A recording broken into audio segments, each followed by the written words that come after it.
Hi, I'm Andrea Grossman, and I founded Writer's Block 30 years ago. Writer's Block is a nonprofit literary series based in Los Angeles. And I founded it with one goal in mind, and that was to meet my three favorite authors at the time, 30 years ago. They were, and to a great extent still are, John le Carré, Philip Roth, and Elmore Leonard. Um, I did get John le Carré, and I was hugely, massively fortunate enough to get Elmore, I think 4 or 5 times. I can't remember, but it was such a joy. I never did manage to snag Philip Roth, but that's okay, because the others have made up for it. Um, and the reason I loved Elmore so much, well, he was the nicest guy in the world with an edge. He was so cool, but he had such an edge, and it was funny. He was so funny. He was so warm, but you know, you knew if you were bullshitting that he really wouldn't appreciate it. Um, I loved his writing. I always loved his writing. His sentences are so short and they say the world in a sentence.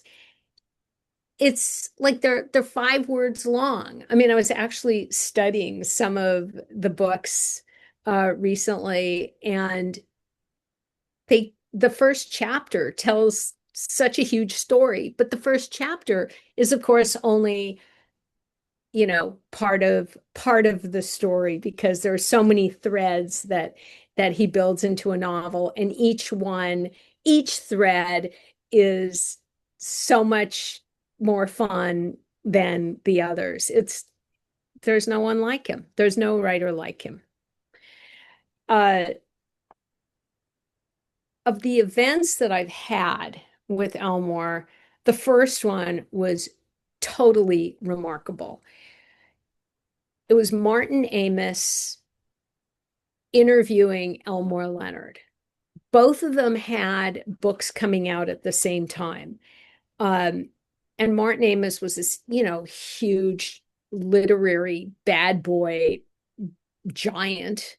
And and of course there was the legend Elmore Leonard. I got the idea from the then editor of the LA Times Book Review, sorry, Steve Martin, Steve Wasserman, who just who said, "Oh yeah, like Martin Amis has reviewed some of Elmore Leonard's novels." So I immediately went back. These are pre-Google days. I immediately ran back and like searched for some of these reviews, and they were so fun. One review started out with the line, "Reading Elmore Leonard for work." I mean, how crazy is that? Something like that. Anyway, yeah, it says it all. Like this, like poor Martin Amis had to read Elmore Leonard for work and then write about it. It was really a hard day's labor, as he thought. Um, what was so fascinating about this program is that novelists didn't used to bring in huge crowds. Um, the crowds came for nonfiction writers, for journalists, for marquee journalists, for elected officials who cranked out memoirs. They didn't really flock to the theater for novelists. But man, did they come to this one. It was like the hottest ticket in town. People were selling tickets in front of the theater to come and see this particular event. And one amazing thing about this particular event was that Martin Amis's novel was due out the following week or 2 weeks later.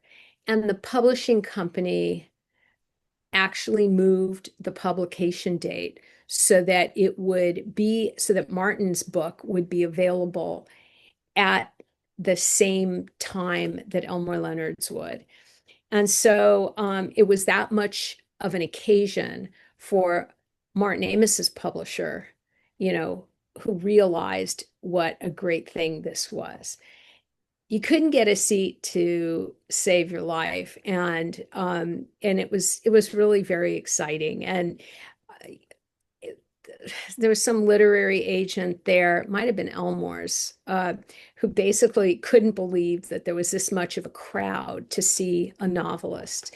And so that was sort of at the beginning of the writer's block um, love affair with Elmore Leonard. And I did love him. He was such a funny, great guy. He reminded me of my grandfather. And so he had the same kind of affect, except my grandfather didn't smoke pot like Elmore did.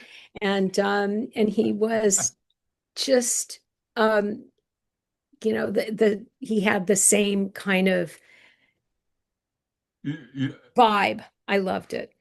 Outside of the theater that night, uh, I was talking to Martin Amis, and he says, "I understand Elmore likes the odd burn." Did he mean girls? The odd burn. He meant pot. He meant Oh, yeah. Okay. they had such an interesting relationship because Dutch couldn't use those words. He didn't have that vocabulary. Would be a totally different person. And Martin couldn't break it down the way Dutch did. It just, Yeah. so they really complemented each other. Remember on the stage that night, they were chatting about Elmore's writing and his career, and it was a very general conversation. It wasn't book specific. It was about Elmore as a writer. And and Elmore turns to Martin and says, "Well, your writing, it's just so dense. Like, lighten up." There he is in front of, there must have been 500 and some people there at the theater. And he's saying to Martin Amis, lighten up. There's no way Martin Amis could lighten up. That's who he was. And yes, Elmore wrote novels with some dark threads. There were plenty of bad guys because the bad guys are always fun. And, and yet again, those sentences were 6 words long, 5 words long. And Martin Amos's sentences had so much description and so many adjectives and all the things. I think Martin violated many of Elmore's rules for writing. I had this total love for him personally, and I felt that I um, knew him a little bit, and that was partly based on stories from you and information you had given to me anyway, but it was also stuff that I had read about him. But I had such affection for the guy that so a lot of the authors I present are known for, for their ideas and their terrific novels or journalism or history or social satire, comedy, whatever. But but and so I don't necessarily have a relationship with those writers, but Elmore was different because of that strong affection and that feeling of accomplishment. Because remember, I launched Writer's Block with the goal of those three authors. Yeah. So the audiences for most novelists are women. Um, Even though they're, um, well, even though Elmore's books featured men more than women, I'm pretty safe to say that, I think, in terms of just generalizing. But um, most novels have, um, just Ruthie, can you be quiet? I'm talking about Elmore Leonard, and it's important that you I shut up. can't. Thank you. So, um, so Elmore's audiences were overloaded with men. And it didn't matter if, the age or anything, they came. Men showed up much more than women for Elmore. And that really hasn't repeated itself. I mean, I haven't noticed that with other authors to the extent that I did with Elmore. Yeah, I do. I think that his stuff is sort of timeless because it's fun and it's full of bad guys and funny bad guys and self-sabotaging people who inflict their own worst wounds and self-inflict their own worst wounds. This is sort of a pivot, but it's something that I remember that he said at all of my programs with him. And that's that authors shouldn't describe their characters in detail because it's up to the reader to intuit what they look like. And it's up to the reader to figure out certain, qualities that the characters might have. So even, now, years after Elmore's died, right? I always notice when there's over description. The guy had blonde hair parted in the middle with a mole over here and a this and a that.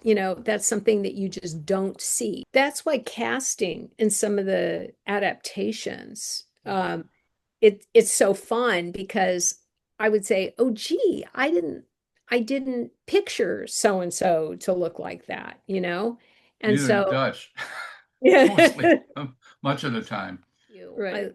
You know how I loved him. So, I appreciate being included.